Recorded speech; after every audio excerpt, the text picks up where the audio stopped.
Ciao a tutti e benvenuti. Questo video è rivolto agli utenti Windows poco esperti che vogliono provare Linux, magari perché ne hanno sentito parlare in giro ma non sanno come installarlo. Esistono dei programmi che vi permettono di creare un finto PC su cui installare Linux, così potete fare le vostre prove su questo qui senza avere la paura di modificare o perdere i file che usate normalmente per lavoro o per svago su questo PC vero. Uno dei migliori è VirtualBox, che è gratuito ed è anche abbastanza facile da usare, quindi usiamo questo. Per scaricarlo basta andare su virtualbox.org, sezione downloads, su Windows prendiamo la versione ad hoc. Nel frattempo che scarica andiamo sul sito ubuntu-it.org, sezione download, e scarichiamo l'ultima versione attualmente disponibile che è la Ubuntu 2304, versione desktop, e avviamo il download.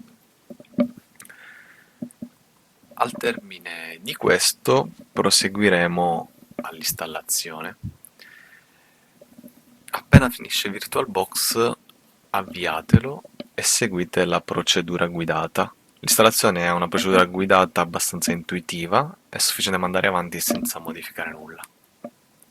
Ok, ora abbiamo VirtualBox e procediamo con l'installazione di Ubuntu. Eccoci qui, procediamo con l'installazione del sistema, come vediamo su VirtualBox 7 che avete appena installato.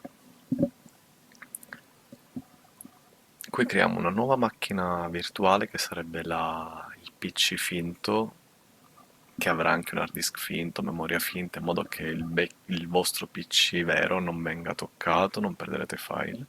Creiamo una macchina virtuale chiamata Ubuntu 20.04, abbiamo dato nell'immagine ISO il file che abbiamo scaricato da Ubuntu, saltiamo l'installazione non supervisionata e qui settiamo un hard disk di 40 giga, che sarà la dimensione massima che potrà raggiungere l'installazione, o meglio tutti i file che eventualmente ci creerete dentro. Partirà comunque con una dimensione significativamente inferiore al megabyte, quindi molto poco. Qui selezioniamo la memoria RAM, che è la memoria necessaria al PC. Come vedete era 16.000 la mia, io ho messo 8.000, quindi la metà di quella disponibile sul mio vero PC. In genere consiglio di non andare oltre la metà perché rischiamo di rubarne troppo al sistema operativo sotto che sta creando lo spazio. Qui come vedete non sto modificando nulla, vi ho mostrato solo la configurazione di base. Qui avviamo il programma, premiamo invio e avvia Ubuntu e quindi il disco. Qui parte l'installazione, che in realtà non è ancora un'installazione, selezioniamo italiano. Qui possiamo scegliere tra prova Ubuntu e installa Ubuntu. Non è necessariamente un'installazione se voi provate ad utilizzare Ubuntu con prova Ubuntu. Noi facciamo installa Ubuntu perché abbiamo creato uno spazio sicuro che possiamo manipolare, crearci file, cancellare senza perdere nulla sotto. Quindi procediamo all'installazione, testiamo la tastiera. Di base qui è settato internet sulla connessione cablata, ma sono delle informazioni che non sono utili perché li gestisce in automatico. Qui c'è la cancellazione del disco, cioè abbiamo detto che tutto lo spazio disponibile viene dedicato a Ubuntu e qui creiamo il nostro utente per fare il login. Gli diamo una password a scelta, io scelgo di dargliela come l'utenza, quindi utente, e proseguiamo con Next. Scegliamo il tema, io preferisco il dark, lo seleziono e qui attendiamo l'installazione che durerà dai 15 ai 30 minuti e riavviamo al termine. Come vedete ho fatto dei tagli e qui premiamo invio, così vi posso offrire un video un po' più rapido e snello.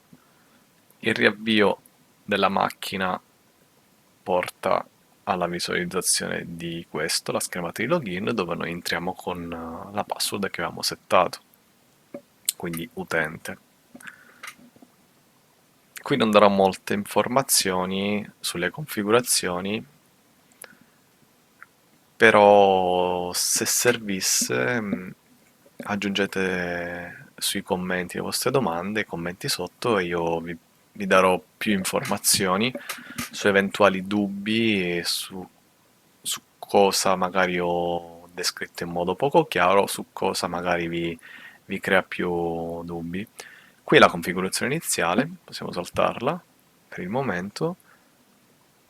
Vogliamo no, non dare informazioni, qui si può settare un'opzione di privacy che è quella della posizione. Il nostro sistema conoscerà la nostra posizione, che ci permetterà di usare Google Maps e sapere dove ci troviamo per i servizi dedicati. E qui c'è anche la possibilità di scegliere, ci dà un po' una news, la possibilità di usare nuove app da installare. Ci limitiamo a spegnere e ci vediamo al prossimo video.